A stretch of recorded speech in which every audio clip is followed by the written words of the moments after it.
Nandyal news 9 కి స్వాగతం. Bulletin ముందుగా హెడ్లైన్స్ చూద్దాం. స్వచ్ఛ నంద్యాల లక్ష్యానికి ప్రతి ఒక్కరి కృషి అవసరం. పట్టణంలో పచ్చదనాన్ని పెంపొందించేందుకు విస్తృతంగా మొక్కలు నాటాలి. జిల్లా కలెక్టర్ రాజకుమారి, మంత్రి ఎన్ఎండి ఫరూక్.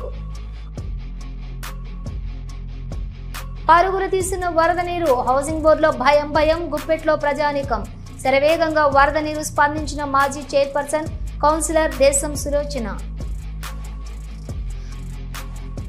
నంద్యాలలో గాంధీ చౌక్లోని శ్రీ హజరత్ గులాబ్ షావలి దర్గా ఉరుస్. భక్తి శ్రద్ధలతో ప్రత్యేక పూజలు, వేడుకలు ఘనంగా.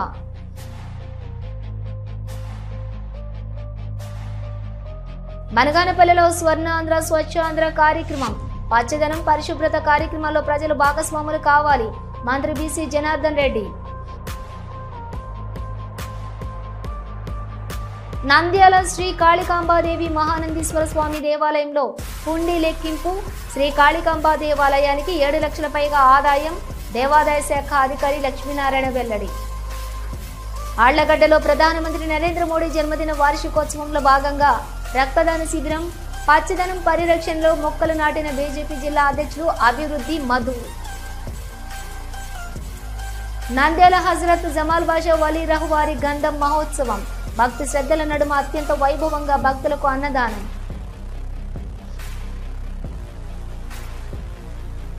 అంగన్వాడీ పాఠశాల డ్రైనేజీ నిర్మాణ పనులను ఆకస్మిక తనిఖీ.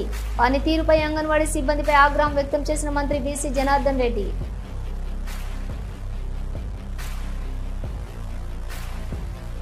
నంద్యాలలో 3వ రోజుకు చేరిన నంద్యాల దస్తావేజు లేఖర్ల సమ్మె. ఓటీపీ విధానాన్ని రద్దు చేయాలి. సమస్యను పరిష్కరించుకుంటే మా ఉద్యమం ఇంకా ఆగదు. ఎంత దూరమైనా వెళ్తాం. నంద్యాల న్యూస్ 10 మీ చుట్టూ జరిగే సంఘటనల్ని మా దృష్టికి తీసుకురావాలి అనుకుంటున్నారా? అయితే ఇంకా ఆలస్యం ఎందుకు? మా వాట్సాప్ నెంబర్ 9849700865 కి సమాచారాన్ని ఎప్పటికప్పుడు పంపించండి. మా నంద్యాల న్యూస్ 10 ద్వారా మీ సమస్య పరిష్కరించుకోవడానికి ముందడుగు వేయండి.